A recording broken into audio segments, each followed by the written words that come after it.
The key ingredient is recognition. If you recognize a series as geometric, then all you have to do is look at the R value. If the R value is bigger than 1 or equal, and actually, if it is equal to 1, then you have a base of an exponential that's equal to 1. It's not even a geometric series. That's more or less why it would fail in the case of being equal to 1, because it's not even geometric series anymore. It's just a constant function. All right. But anyway, if R is bigger than 1, diverges. If R is less than 1, converges. The challenge is to get it in the appropriate form. B is already in the appropriate form. Diverges.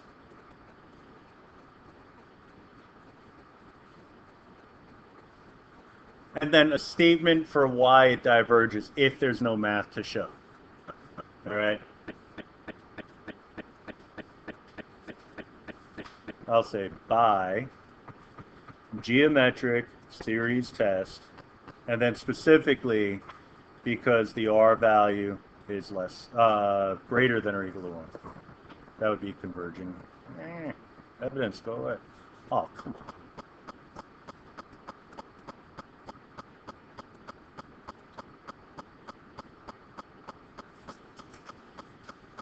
I have an abbreviation for everything, but they all pretty much end with an ST.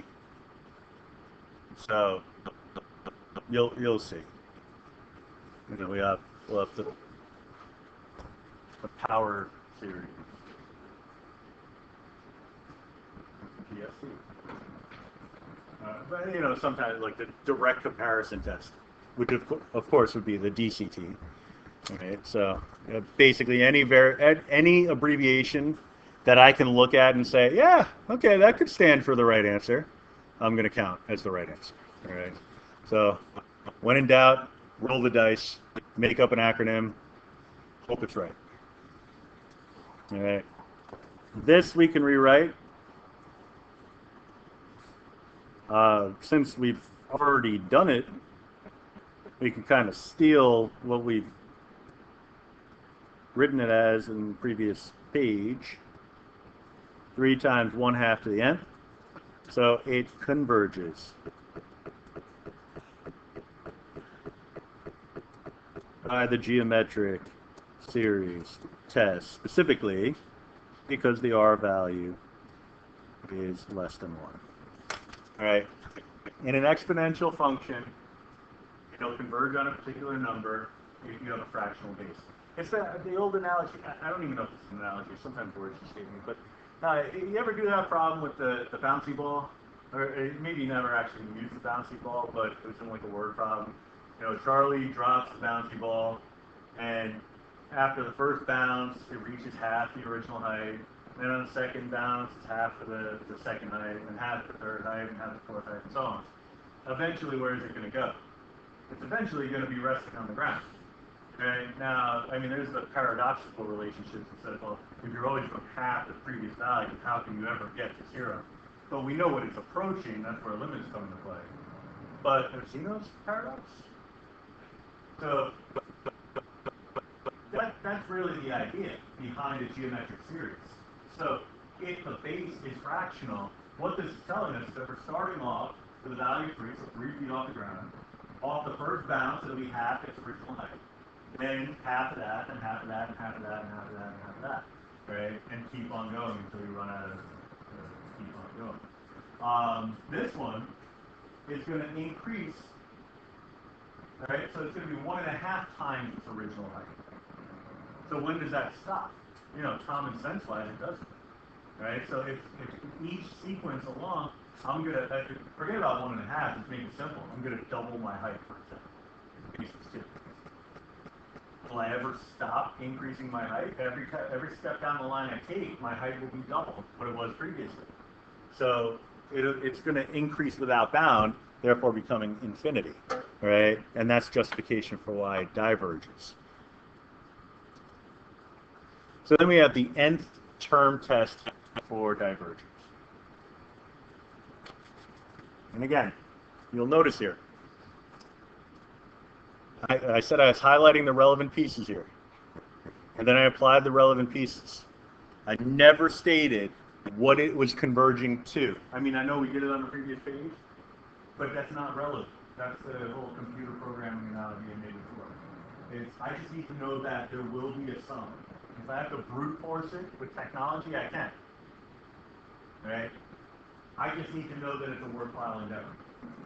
Here, I know it's not worth it to carry out this calculation because I'm never going to get to anything other than infinity. And infinity in and of itself is a meaningful answer. You know, when we say something diverges, what that's telling us is that in general, in most cases anyway, that you're looking at infinity as a result.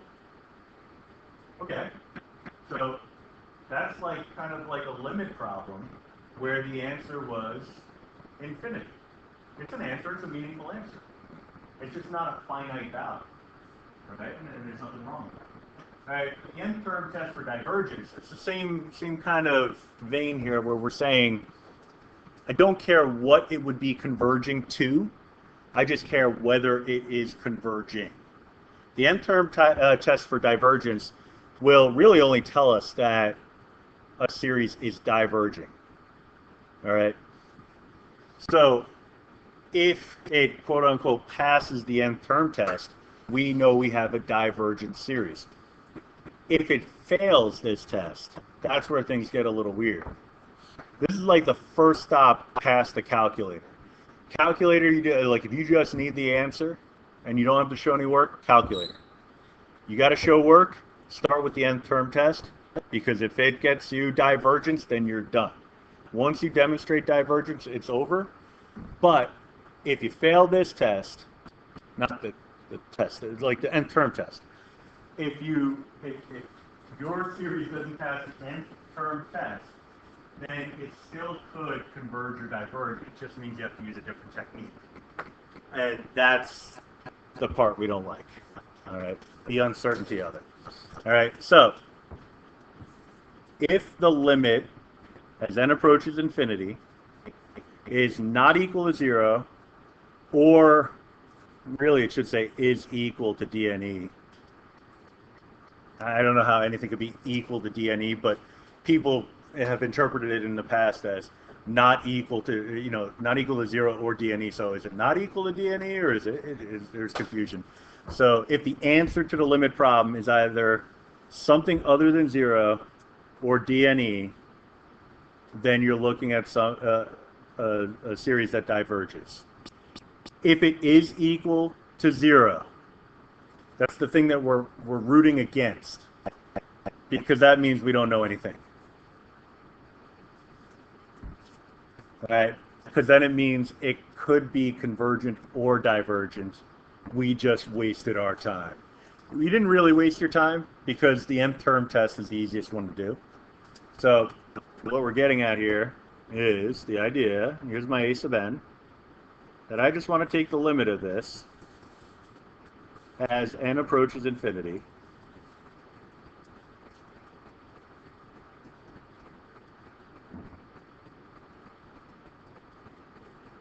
And in this case, you could do it with n behavior or L'Hopital's rule. I mean, it's polynomial, so it's not bad either way. Whatever way you choose, you're getting 2/3. So this 2/3, fun fact, is not equal to 0. Therefore, diverges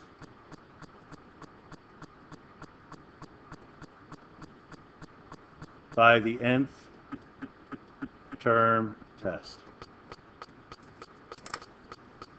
That's the marker going crazy on me. That's supposed to be TH, and it just kind of failed me. It's bothering me so much, this thing.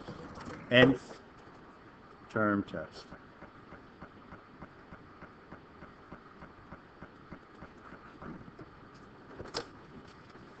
All right. Anything other than 0, basically, is telling us that it's divergent.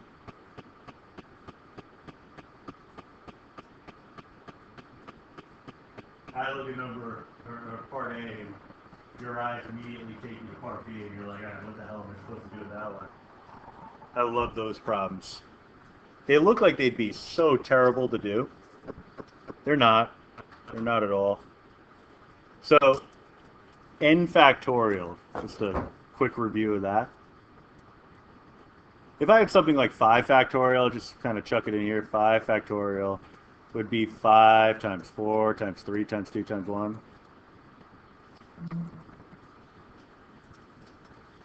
N factorial, to represent it algebraically, is a little bit kookier. You're always multiplying by a number one less down the chain. So if I start off with the number n, then I'd be multiplying it by n minus 1, n minus 2, n minus 3, and so on.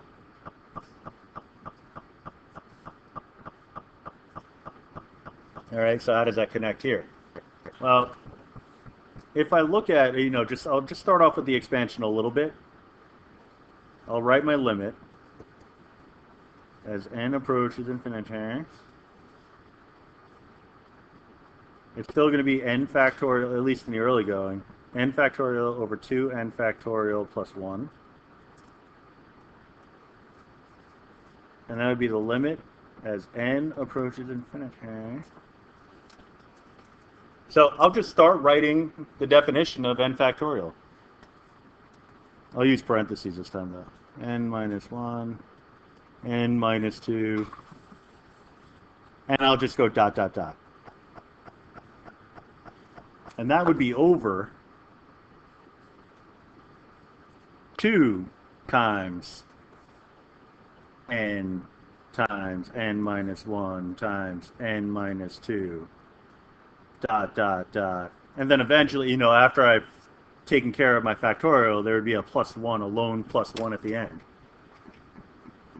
Okay. So, all right, so let's consider this for a second. If I multiply just these 3 expressions here, what would be the high power of my resulting polynomial? What would it be? Power of 3, right? What would be the power on this one? 3, right? It's the same thing. So I would, in each case, have a high power of n to the third. So I'd be looking at limit as n approaches infinity of n to the third, and then a whole lot of stuff after that, right?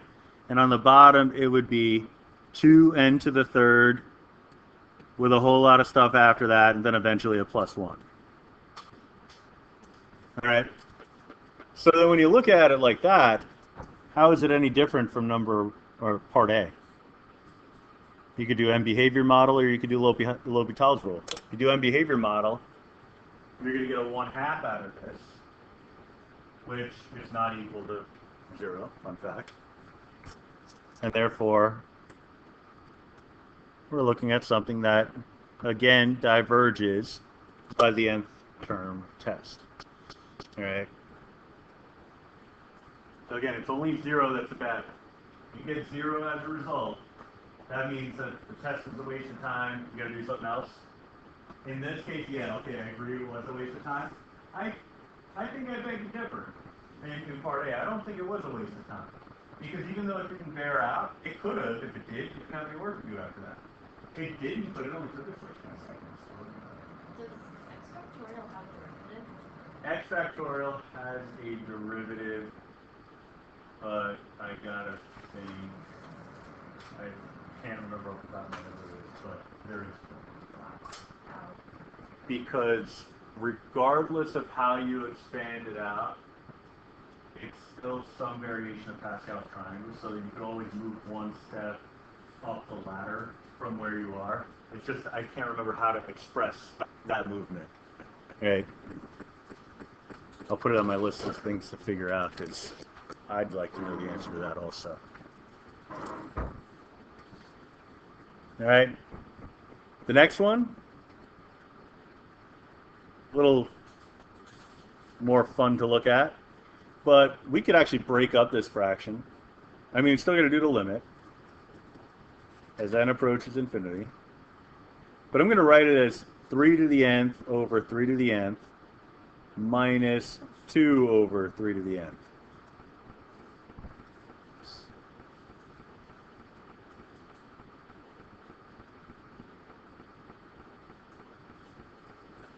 And in all honesty, you probably don't need the nth term test for this. I'll explain why in a minute. Well, I mean, you definitely don't need to, but I mean, in terms of understanding the nth term tests, you do. So 1 minus 2 over 3 to the nth.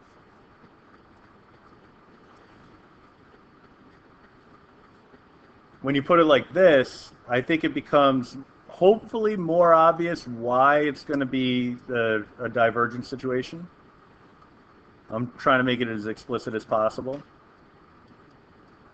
Although you could have just reasoned it out right from the original format.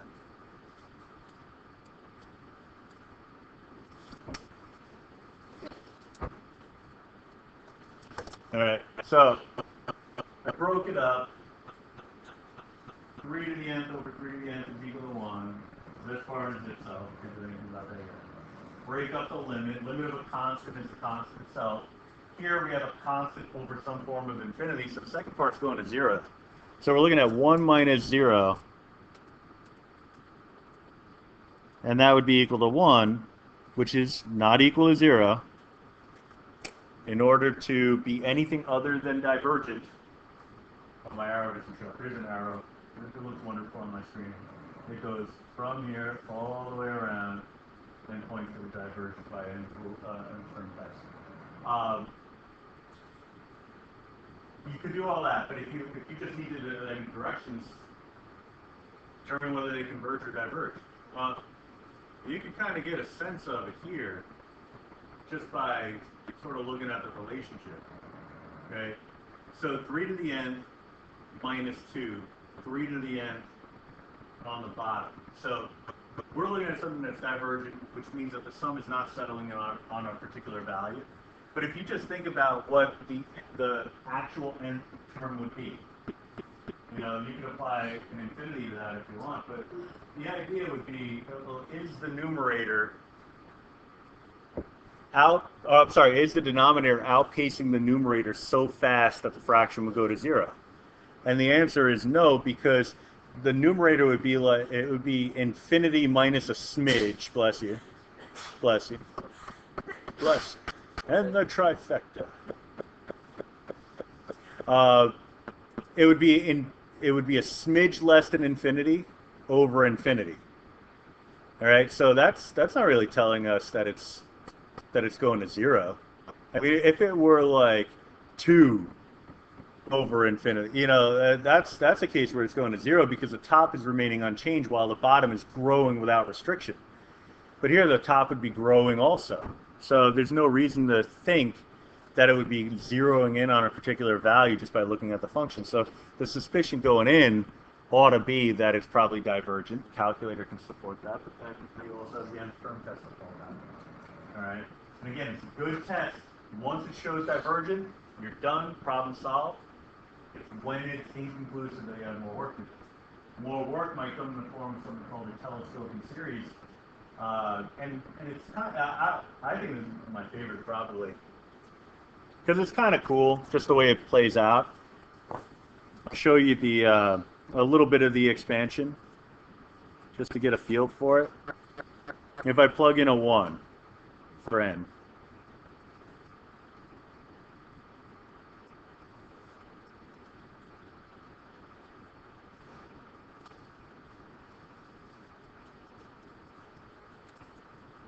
I get that, which I'll clean up in a second. Then I plug in a 2, do that in green.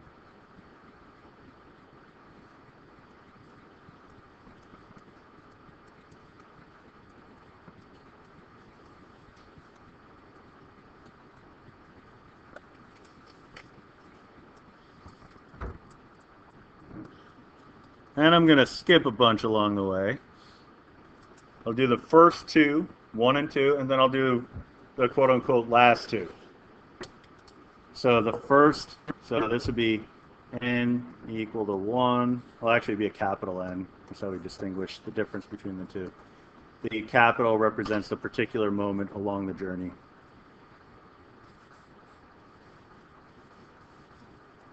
So then the next one would be n equal to n minus 1. So I'm going to replace my n with an n minus 1.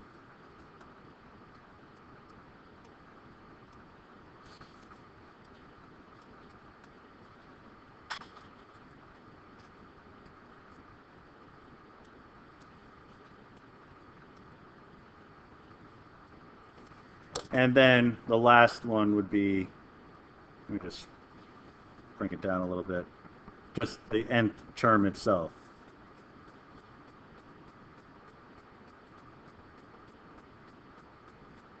I'll fix the enumeration in a second.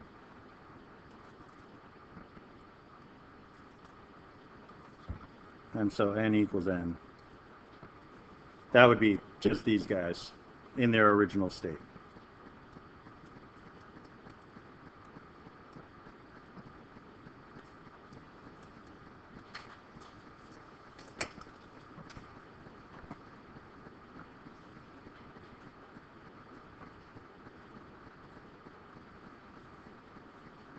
I'll just put them on the bottom. Hey, get down here, line.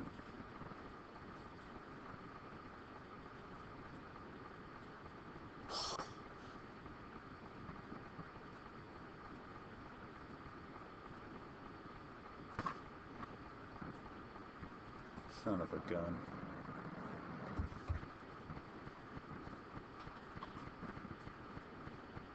Group it up. And there we are. Alright.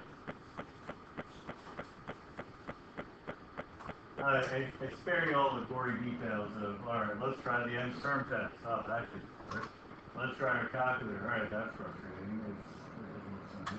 So, once you recognize it as a telescoping series test, then you're in good shape. So, how do we know it's a telescoping series? These calculations, I mean, if you actually run through them, you get something that's pretty interesting. So 1/3 would be my first result. Then we're looking at minus 1/5, but then a plus 1/5. Then a minus 1/7. Now, you'll have to take my word for this, but the next entry would be, if I were to do, all this stuff that I skipped in the middle, be a plus 1/7, and a minus 1/9, and a plus 1.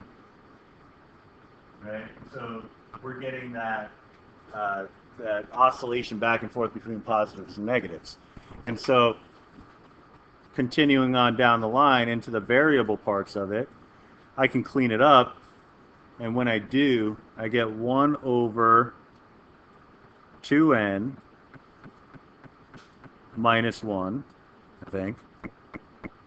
Negative 2 plus 1, yeah.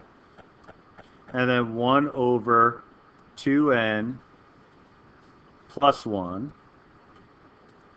But then I have a 1 over 2n plus 1, and then a negative 1 over 2n plus 3.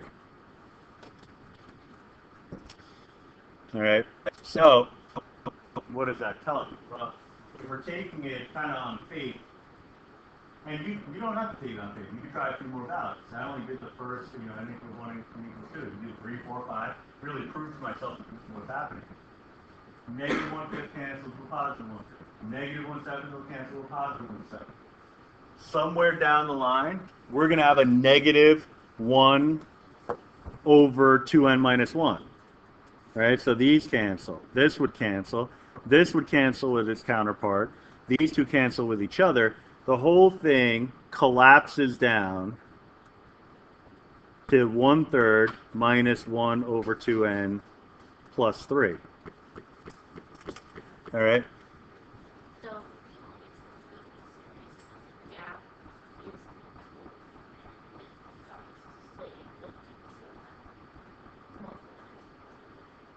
Multiply is, 2 in that case, yeah, that is 2. And the denominator. yeah.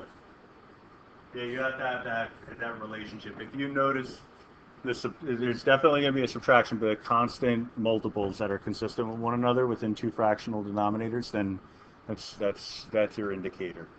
Yeah, it's when you start doing it out. I mean, aside from the case where you do it out, that's what you want to look for. But when you do it out, when you actually start plugging in numbers, it becomes, I don't want to say painfully obvious that it's telescoping, but it'll become more obvious than maybe otherwise would be. The calculator, that technique in parametric mode, really useful resource for something like this, because while it may not necessarily steer you towards what you think, if it does converge, what it would converge to, it will give you that alternating signage. All right, you'll be like, okay, I got a decimal here. It was 0.3 repeated, most likely, or some variation of that. That's supposed to represent 1/3. Then you'll have -0.2 followed by +0.2. And the decimal equivalent of -1/7, so like whatever that is, like 0.15, something in the neighborhood. +1/7. Hey, you know, all those decimal equivalents could be like, oh, they're all going to cancel each other out, so this must be telescoping, in which case I'll know what to do. All right. So what I want to do now is find the limit of this as n approaches infinity.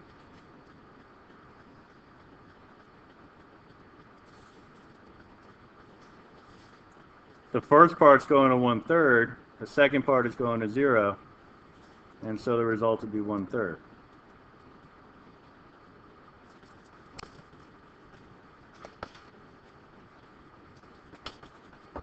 And you know, like in your home screen on your calculator, you can get a quick look. Sometimes that's all you want. I don't know where to put it. I'll just put it here. Alpha window, select summation, put in your variable. Again, I like the I. You can use that if you want. Put in something large. I'll just go out to 20 or something like that. I know I ever did it before. And put in your fractions. Just don't forget what variable you're using. Your index is I, so make sure you consistently use I. If you're using n, go with n.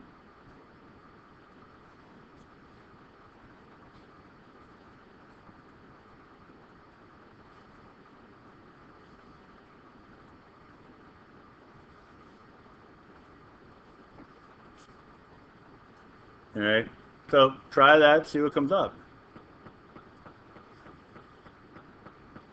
So you got 40 over 129. Maybe you want the decimal. Oh, 129. It's like froze on me. Well, 40 over 120 would be 1/3. So 40 over 129 is kind of there. It's just not quite. Yes.